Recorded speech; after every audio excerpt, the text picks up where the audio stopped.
안녕하세요. 캔들의 신입니다. 먼저 지난 관점 복귀해보면 저는 86에서 84 사이에서 저점이 나올 것이라고 생각을 했었죠. 하지만 조금 더 내려와서 이탈을 하고 다시 반등을 해주고 있습니다. 제가 예상했던 범위에서 반등이 안 나왔기 때문에 지난 관점은 틀린 관점이고 도움을 드리지 못해서 여러분들께 죄송하다는 말씀을 드리고 싶습니다. 그 이후에 후속 브리핑을 계속 모두가 볼 수 있는 관점방에 남겼습니다. 결론부터 말씀드리면 관점 변함은 없고 하락장 스타트로 생각하지 않는다고 11월 24일에 말씀을 드렸죠. 그리고 보고 있는 관점은 저점이 이미 나왔거나 리테스트 정도만 생각한다고 말씀을 드렸습니다. 지금도 이 관점에는 변함이 없습니다. 시즌 종료를 보고 있지 않다는 얘기죠. 오늘은 제가 좀 중요한 내용을 많이 말씀을 드릴 것 같아요. 캔들도 의미 있는 캔들이 좀 나왔고 큰 파동에서 여러 가지 부분을 생각을 해서 제 나름대로의 결론을 말씀드릴 거기 때문에 오늘 내용은 조금 길 수도 있지만 꼭 끝까지 시청을 하셔야 제가 말씀드리고자 하는 바를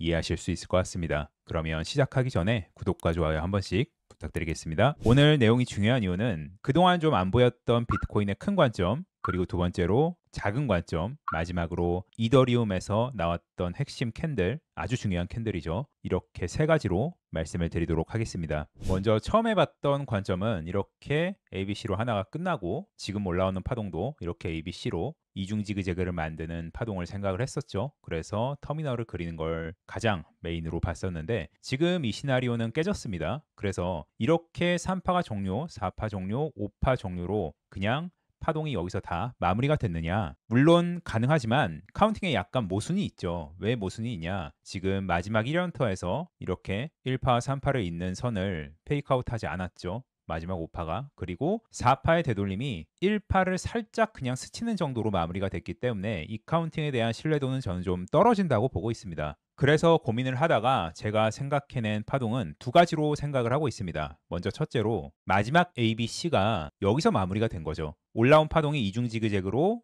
이렇게 마무리가 되고 지금 나오고 있는 파동은 작은 엑스파를 낀 마지막 삼각 수렴으로 보고 있어요. 이게 첫 번째 관점입니다. 이중 지그재그가 아니라 삼중 조합으로 마감이 되는 거죠. 그러면 파동에 모순점이 없는가? 여기를 엑스파로 끊었을 때 이 엑스파는 작은 엑스파이기 때문에 두 번째 나오는 엑스파도 작은 엑스파로 나와야 하죠. 그러면 전체 되돌림의 0.5 수준에서 끝났기 때문에 여기는 작은 엑스파로 볼 수가 있겠죠. 파동에 대한 모순점이 없죠. 그러면 X를 여기로 만들고 마지막으로 지금 나오고 있는 파동이 이렇게 무제한 삼각 수렴으로 나오고 있을 가능성이 있겠죠. 이 구간에서 알트코인에 대한 어떤 큰 상승을 저는 생각을 하고 있는 겁니다. 전체적인 카운팅은 이렇게 WX, YX, Z로 연결되는 3중 조합으로 볼 수가 있겠죠. 이게 첫 번째 관점이고 두 번째 관점은 카운팅적으로 가장 모순이 많은 관점이에요. 여기가 1파고 지금 2가 여기서 끝나고 3파가 이렇게 나오고 4파가 지금 진행 중이거나 마무리가 된 거고 5파로 마지막 발산을 하면서 끝나는 그림. 이 그림의 가장 큰 모순점은 여기가 임펄스가 안 된다는 점이죠. 이렇게 1연장 임펄스를 생각해 보는 게 최선인데 조금 확대를 해보면 이사 추세가 연결이 안 됩니다. 연결했을 때 이런 식으로 침범이 일어나죠. 하지만 제가 이 카운팅을 시나리오에 넣은 이유는 다른 알트코인, 대표적으로 이더리움 같은 카운팅을 같이 고려를 해봤을 때 충분히 가능성이 있다고 생각해서입니다. 이더리움은 고점을 더 뚫고 올라갈 것으로 예상을 하고 있기 때문에 그리고 시간적으로도 짧게 이렇게 한 번 마무리가 아니라 이런 식의 그림을 좀 그리고 있어요. 그러면 몇 개월이 간다는 얘긴데 그렇게 생각을 했을 때 과연 비트코인은 고점을 못 넘을 것인가 생각을 해보면 당연히 넘을 확률이 존재하겠죠. 이렇게 알트코인과 파동을 맞춰봤을 때 어느 정도의 모순이 있지만 큰 그림으로 봤을 때는 가능성이 있다고 생각을 하고 있습니다. 그래서 이렇게 두 가지가 제 메인 관점으로 가져가고 있습니다. 그러면 다시 작은 파동으로 돌아와서 계속 보고 있었던 관점은 여기가 마지막이 5파 연장 터미널로 나오고 있다는 관점이죠. 여기가 5파 연장 터미널이라는 뜻은 터미널이 생성된 시간보다 더 빠른 속도로 올라와야 되기 때문에 지금 만약 다 종결이 됐다면 12월 17일까지는 적어도 113K까지는 올라와야겠죠. 그리고 여기가 5파 연장 터미널이라는 뜻은 전체가 고점부터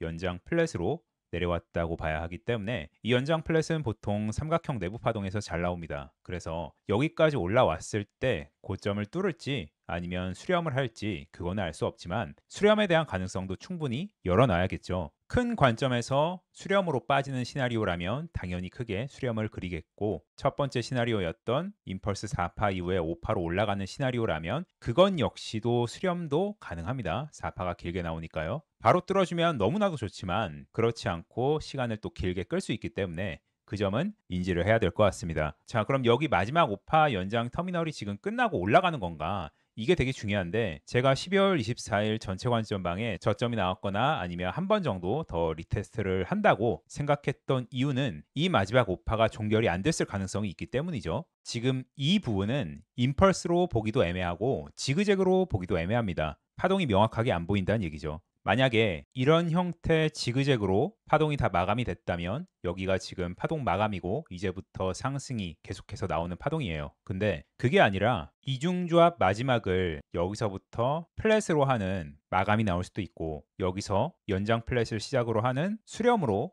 마무리할 수도 있겠죠. 수렴으로 간다면 당연히 적행을 안 하겠죠. 만약 이렇게 플랫으로 간다면 적행을 해서 앞에 7자를 볼 텐데, 개인적으로 이 시나리오보다는 적행을 안 하는 시나리오를 조금 더 높게 보고 있습니다. 그리고 만약 적행을 해도 여기까지 올라온다는 시나리오에는 변함이 없습니다. 마지막으로 이더리움은 1500대에서 풀매수한 이후에 이렇게 3번에 걸쳐서 매도를 다 했고, 내려왔을 때 분할 매수를 해서 마지막 매수를 마무리를 했어요. 비트코인의 큰 카운팅에서 약간 모순점이 발견이 되면 그때는 이더나 솔라나나 다른 메이저 알트에서 힌트를 얻는 게 굉장히 좋은 방법인데, 지금도 이더에서 좀 힌트를 얻고 있습니다. 이더리움 카운팅은 비트보다 더 깔끔하게 나오고 있는 것 같아요. 여기서 ABC가 끝났고 작은 엑스파가 무삼수로 여기서 마감을 했고, 내려오는 파동은 두 가지 형태로 보고 있습니다. 일단 첫째로 이렇게 되면 저점이 나왔다는 얘기인데, 약간 파형이 좀 일반적이진 않죠. 여기 이사 추세도 잘 안 그어지고 오파의 페이크아웃 범위도 조금 깊습니다. 그럼 이런 형태가 아니라면 내려온 파동을 지그재그로 볼 수 있고, 지그재그로는 파동 마감이 안 되기 때문에 비트가 수렴 가능성이 있는 것처럼 이렇게 수렴을 할 가능성이 있겠죠. 수렴이 끝나면 위로 강하게 발산하는 시나리오를 생각해 볼 수 있습니다. 자, 그러면 이더리움도 비트코인처럼 이렇게 적행을 한두 번 더 할 수 있느냐? 할 수 있습니다. 여기가 지그재그 패턴이 맞는데 마지막 C파가 이렇게 이런 터미널을 그릴 수 있겠죠. 이렇게 되면 한